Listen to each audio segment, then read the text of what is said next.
Hi and welcome to the last example of this geometric sequence application OneNote, which we didn't get to cover in class, so here's a video as a replacement.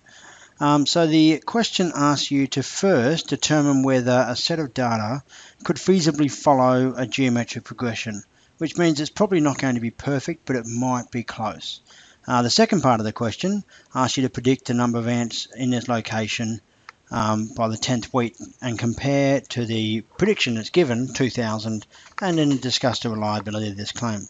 So what I'll probably do is write up the maths, but then do the discussion verbally, and you can take that and use that as you need.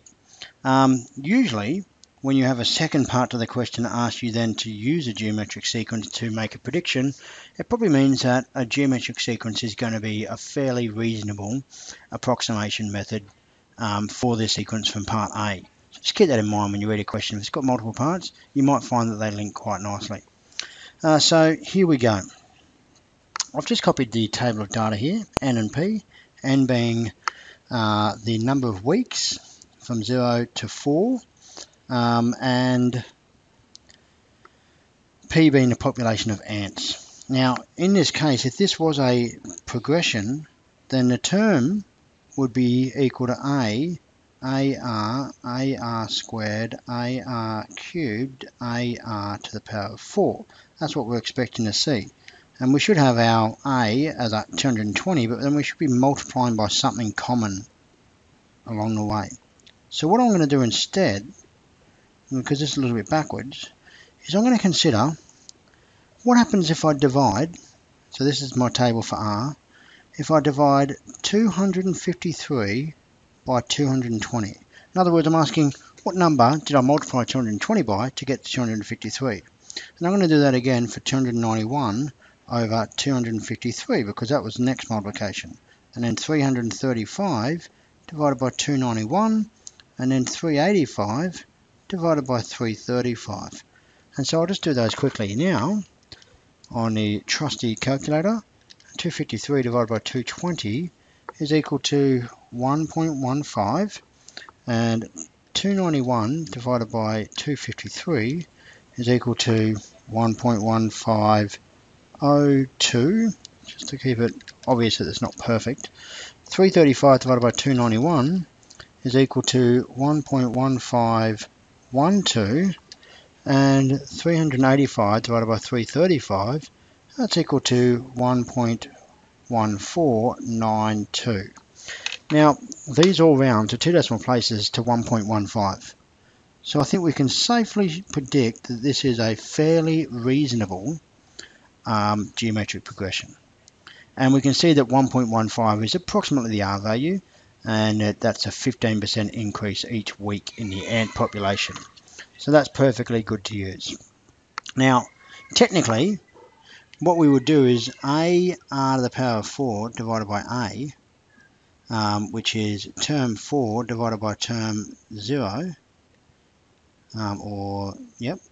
and that will give us our R to the power of 4. And so this will give us term 4 divided by term 0. I'll get rid of it, make sure it's vertical. That's R to the power of 4. And this is 385 divided by 220, and therefore R will equal the fourth root of 385 divided by 220. And that is 1.1501, and so I think it's very safe for us to say 1.15. Obviously these numbers were quite close, so you might not need to go through that process. You could just average those numbers out, but if it wasn't quite as good, maybe you go through this process that we've just stepped out here to find a really accurate version of your R in a fairly simple fashion. So this is kind of like our part A, which wasn't really identified in the question. Part B says a mathematician predicts that the population of ants in this location will be 2,000 by the 10th week. So let's have a look at that here. What I've got is an A of 220, and I've got an R of 1.15, which means that Tn is equal to 220 times 1.15 to the power of n. Now we have been using n minus 1, but you see the way this table's set up, where term 1 is actually the T0. So we just need to keep that in mind. T0 is there. This is after 4 weeks. Here, we want to find after 10 weeks. So T10 will be equal to 220 times 1.15 to the power of 10. And 220 times by 1.15 to the power of 10 is equal to 891.29. And so this is really 891 ants, because ants are discrete. You have 891 or you have 892. We don't have 891.3 ants. So in this case, I think it's safe to say that this prediction by the mathematician is really incorrect. So when we say assess the reliability, assess means that we need to provide some mathematical reason why to support the claim, or maybe to dispute the claim. And in this case, I think we can say that 891 is significantly different to 2000, and so therefore we can say that this is not a reliable claim.